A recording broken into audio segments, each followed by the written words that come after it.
let's be real for a second. Did you know that nearly 1 in 5 people in relationships have admitted to cheating? Yes, you heard that right. And when it happens, the first thing that comes out of a woman's mouth might shock you even more.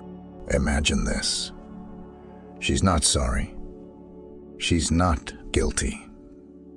In fact, what she says next could leave you feeling like you're the one in the wrong.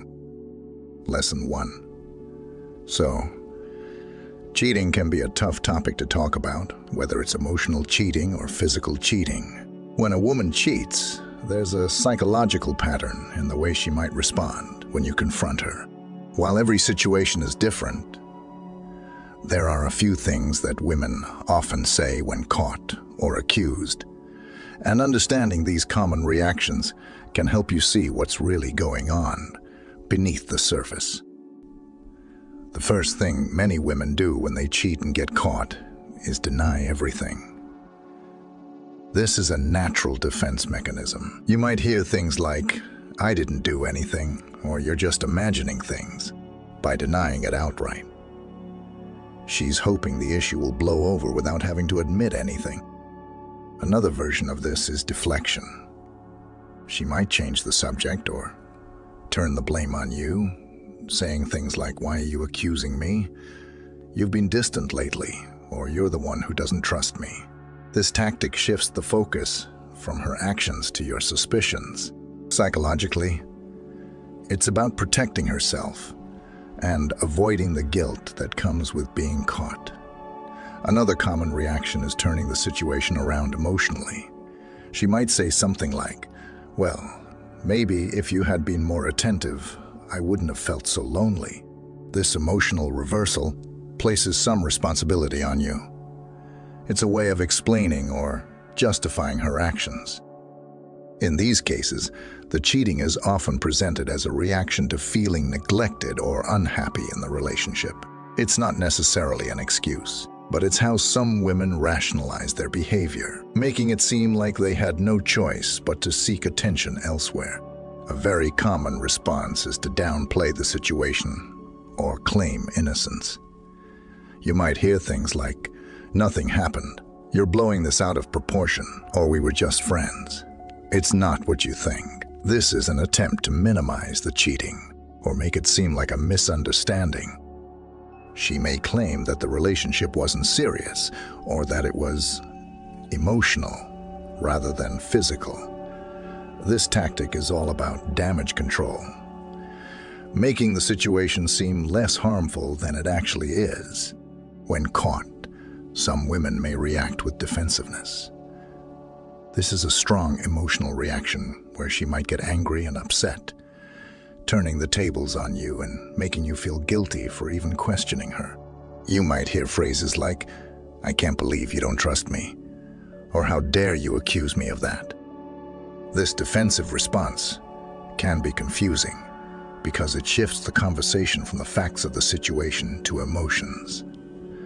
Suddenly, you might find yourself apologizing or feeling bad for even bringing it up. This emotional intensity can make you second guess whether she really did anything wrong, even before the words come out. Cheating is often accompanied by noticeable changes in behavior. You might have felt like something was off. Maybe she became distant, more protective of her phone, or suddenly busy all the time.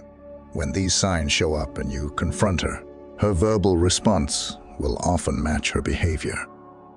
She might say things like, "I've just been really busy with work," or "You're being paranoid." Again, these statements are designed to make you feel like the problem is in your head, rather than acknowledging the shift in her actions. If you've heard these kinds of responses or noticed changes in behavior, it's important to approach the situation calmly. Ask open-ended questions and try to get to the truth without jumping to conclusions. Relationships are complex, and while cheating is never easy to deal with, understanding the psychological responses can help you navigate the conversation. It's also worth noting that not every woman who cheats will respond in the same way. Some might be more upfront, while others might deny it till the very end. Either way, being aware of these common responses gives you a clearer idea of what might be happening behind the scenes. Lesson 2. Emotional reversal. Emotional reversal happens when a person who is in the wrong flips the situation and makes you feel like the problem. Imagine you confront someone about their behavior. Maybe they cheated, lied, or broke your trust. Instead of owning up, they turn the tables and suddenly, you are the one on trial. They'll say things like, "If only you had been there for me, or I wouldn't have done this, if you hadn't pushed me away." In a matter of seconds, the blame shifts to you. Now, why do people use emotional reversal? Simple. It's a defense mechanism. They feel cornered and guilty, so they pull the focus away from their actions and onto your supposed failures. Psychologically, this allows them to avoid responsibility and make you feel guilty, confused, and sometimes even apologetic for things you didn't do. In relationships, this tactic is extremely damaging because it creates a cycle of self-doubt. Picture this: Sarah has been distant, and her partner, John, begins to notice strange behavior. When John finally confronts her about it, she explodes. "You've been ignoring me for months. You've been working late, leaving me feeling so lonely. What did you expect me to do?" Suddenly, John feels like he's the one who's failed in the relationship. Instead of focusing on Sarah's betrayal, he's now dealing with feelings of guilt for something that wasn't even his fault. This is emotional reversal at its finest. Sarah has shifted the focus entirely away from her actions and made John question his own.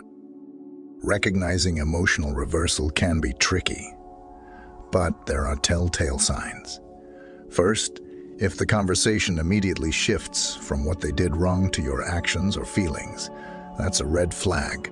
Another sign is if you find yourself apologizing for something that wasn't the issue in the first place. Emotional reversal often leaves you feeling confused, like you're the one to blame, even though you came into the conversation with valid concerns. So, how do you handle emotional reversal? The key is staying calm and focused. Don't let the conversation stray from the issue at hand. Politely, but firmly remind the person of why you started the discussion. We're not talking about me right now. We're talking about your actions. Setting boundaries is critical. It's also important to trust your gut. If something feels off, it probably is. Lesson 3. Claim of innocence. The claim of innocence is a classic defensive strategy when someone is caught in a compromising situation. Instead of admitting the truth, they deny it altogether. In relationships, when a woman cheats, this might sound like, "Nothing happened," or "We were just friends." These statements aim to downplay the reality of the situation, convincing you that your suspicions are just misunderstandings. When a woman claims innocence, she's not just protecting herself from the consequences. She's manipulating your perception. Think about it. If you care about her, you want to believe her. This natural desire to maintain trust in the relationship makes it easier for her to convince you that your instincts are wrong. The claim of innocence is more than just words. It's a psychological tool designed to make you doubt what you saw, heard, or felt. Suddenly, her loyalty is unquestioned, and you're left feeling like you overreacted. Let's take an example. Imagine a man named David who has been noticing changes in his girlfriend, Emma's behavior. She's become distant, spends more time on her phone, and is suddenly very close to a male colleague. One day, he asks her about it, and she quickly responds, "You're crazy. We're just friends. You're being paranoid." David, who trusts Emma, starts questioning himself. Is he really just being paranoid? Did he read too much into the situation? That's the power of the claim of innocence. It flips the situation And now David feels like the one who's wrong, even though his concerns were valid. People claim innocence for several reasons. First, it's a way to buy time. By denying the allegations, she's hoping that emotions will cool down and you'll drop the subject. Second, it's a way to protect her image. Admitting to cheating means confronting guilt, shame, and the potential end of the relationship. By denying everything, she gets to preserve her sense of self and her place in your life, at least for a little while longer. The claim of innocence might seem convincing at first, but there are clear signs that it's just a tactic. First, pay attention to body language. Does she avoid eye contact, become defensive, or seem overly emotional when you ask her simple questions? Another sign is how she reacts to your concerns. If she immediately tries to shut down the conversation, makes you feel like your worries are irrational, or gets overly dramatic about how hurt she is, that you don't trust her, those are red flags. True innocence doesn't need to be aggressively defended. If you find yourself facing the claim of innocence, it's crucial to stay calm. Don't let your emotions cloud your judgment. Stick to the facts. Ask clear questions and trust your instincts. If her behavior continues to make you uncomfortable, it's important to have an honest conversation about the direction of your relationship. Lesson 4. Defensiveness. Defensiveness occurs when someone feels attacked or threatened, whether real or perceived. It's an automatic response, almost like a shield that's raised to protect themselves from criticism, accountability, or even feelings of guilt. In relationships, when a woman is confronted, especially if she's done something wrong, defensiveness can be a clear sign that she's trying to avoid the truth. Instead of listening, acknowledging the problem, or offering an explanation, her defenses go up. So, why do people get defensive? It's often rooted in fear. Fear of being exposed, judged, or feeling inadequate. For instance, if you ask someone if they've been unfaithful or why they've been distant, their immediate reaction might be to lash out or make excuses. Why? Because defensiveness gives them control. It shifts the conversation away from the real issue and onto their emotional reaction. And in many cases, it helps them avoid responsibility. Let's imagine a scenario. Jack and Maria have been together for a few years. Lately, Maria has been coming home late, avoiding conversation, and spending more time on her phone. One night, Jack gently asks her, "Is something going on? You've been distant lately." Instead of addressing his concern, Maria snaps back. "What are you accusing me of? Do you not trust me? You've been so paranoid lately." Now Jack is on the defensive, apologizing for even asking the question. In this case, Maria's defensiveness has shifted the focus from her behavior to Jack's so-called paranoia, allowing her to dodge the issue entirely. Defensiveness can be incredibly damaging to relationships.